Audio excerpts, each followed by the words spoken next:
Chapter 10. So Arietti told him about borrowing, how difficult it was and how dangerous. She told him about the storerooms under the floor, about Pod's early exploits, the skill he had shown, and the courage. She described those far-off days before her birth, when Pod and Homily had been rich.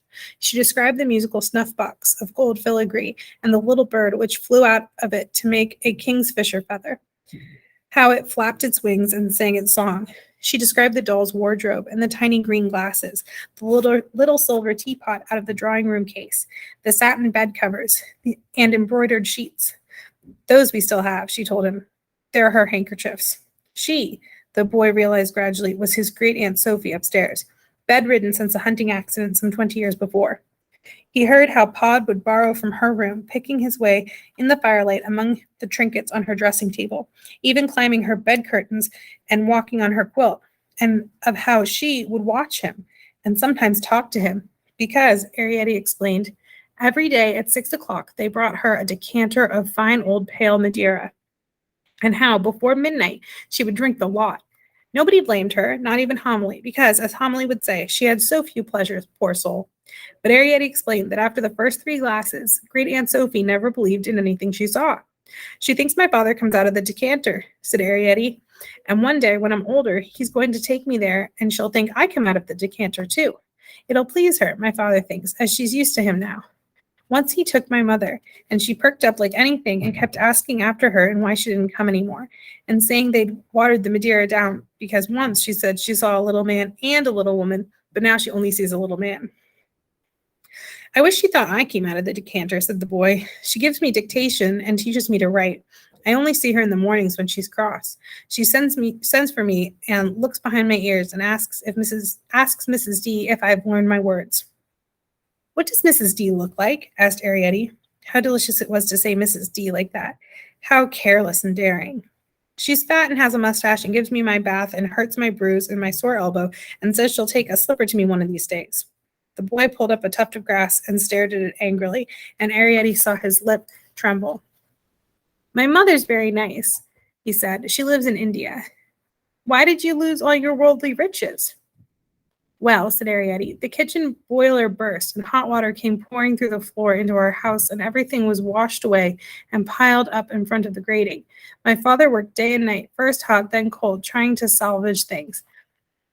And there's a dreadful draft in March through that grating. He got ill, you see, and couldn't go borrowing. So my uncle Hendriri had to do it, and 1 or 2 others, and my mother gave them things bit by bit for their trouble. But the kingfisher bird was spoiled by the water.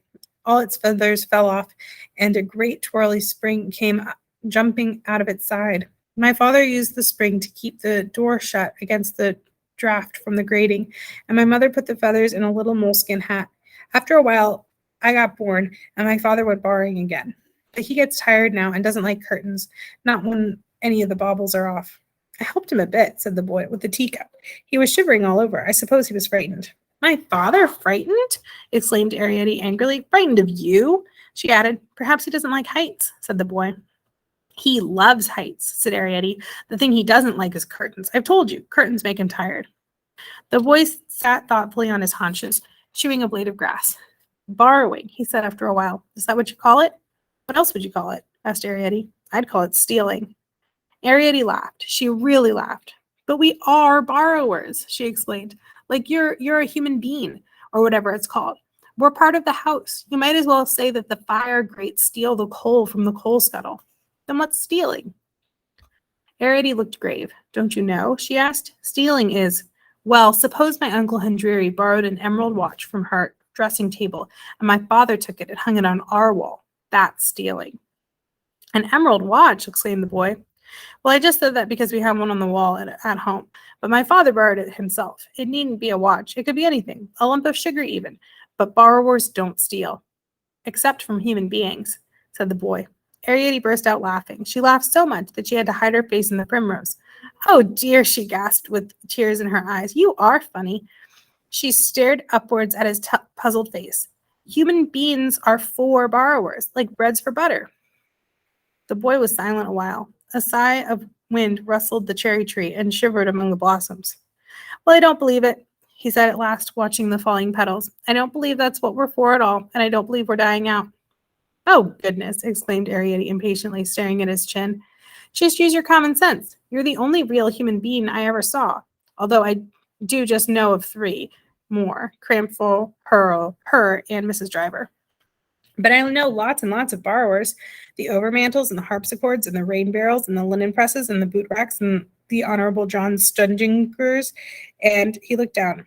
John Studington, but he was our grand uncle.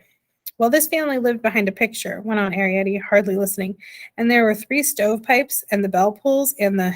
Yes, he interrupted, but did you see them? I saw the harpsichords, and my mother was a bell pull. The others were before I was born. He leaned closer. Then where are they now? Tell me that. My Uncle Hendry has a house in the country, said Arietti coldly, edging away from his great lowered face. It was misted over, she noticed, with hairs of palest gold. And 4 children, harpsichords and clocks. But where are the others? Oh, said Arietti, they're somewhere. But where, she wondered. And she shivered slightly in the boy's cold shadow which lay about her slantwise on the grass. He drew back again, his fair head blocking out a great piece of sky. Well, he said deliberately after a moment, and his eyes were cold, I've only seen 2 borrowers, but I've seen hundreds and hundreds and hundreds and hundreds and hundreds. Oh no, whispered Arietti, of human beings, he said, and sat back. Arietti stood very still. She did not look at him. After a while, she said, I don't believe you. All right, he said, then I'll tell you. I still won't believe you, murmured Arietti. Listen, he said, and he told her about railway stations and football matches and race courses and royal processions and Albert Hall concerts. He told her about India and China and North America and the British Commonwealth. He told her about the July sales, not hundreds, he said, but thousands and millions and billions and trillions of great, big, enormous people. Now do you believe me? Arietti stared up at him with frightened eyes. It gave her a crick in the neck. I don't know, she whispered. As for you, he went on, leaning closer, I don't believe that there are any more borrowers anywhere in the world. I believe you're the last 3, he said. Arietti dropped her face into the primrose. We're not. There's Aunt Loopy and Uncle Hendry and the cousins. I bet they're dead, said the boy. And what's more, he went on, no one will ever believe I've seen you, and you'll be the very last because you're the youngest. One day, he told her, smiling triumphantly, you'll be the only borrower left in the world. He sat still, waiting, but she did not look up. Now you're crying, he remarked after a moment. They're not dead, said Arietti in a muffled voice. She was feeling in her pockets for a handkerchief. They live in a badger's set 2 fields away beyond the spinney. We don't see them because it's too far. There are weasels and things and cows and foxes and crows.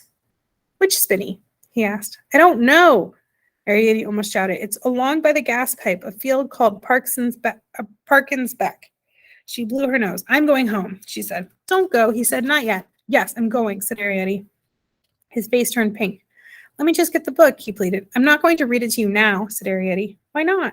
She looked up at him with angry eyes. Because, listen, he said, I'll go to that field and I'll go and find Uncle Hendry and the cousins and Aunt whatever she is. And if they're alive, I'll tell you. What about that? You could write them a letter and I put it down the hole. Arietti gazed up at him. Would you? She breathed. Yes, I would. Really, I would. Now, can I go and get the book? I'll go in by the side door. All right, said Arietti absently. Her eyes were shining. When can I give you the letter? Anytime, he said, standing above her. Where in the house do you live? Well, began Arietti and stopped. Why, once again, did she feel his chill? Could it only be his shadow, towering above her, blotting out the sun? I'll put it somewhere, she said hurriedly. I'll put it under the hall mat. Which one? The one by the front door? Yes, that one. He was gone, and she stood there alone in the sunshine, shoulder deep in grass. What had happened seemed too big for thought. She felt unable to believe it had really happened. Not only had she been seen, but she'd been talked to. And not only had she been talked to, but she had... Arietti, said a voice. She stood up, startled, and spun around. There was Pod, moon-faced, on the path, looking up at her. Come on down, he whispered. She stared at him for a moment, as though she did not recognize him. How round his face was, how kind, how familiar. Come on, he said again, more urgently, and obediently, because he sounded worried. She slithered quickly toward him, off the bank, balancing her primrose. Put that thing down, he said sharply, when she stood at last beside him on the path. You can't lug great big flowers about. You got to carry a bag. What do you want to go up there for? he grumbled as they moved off across the stones.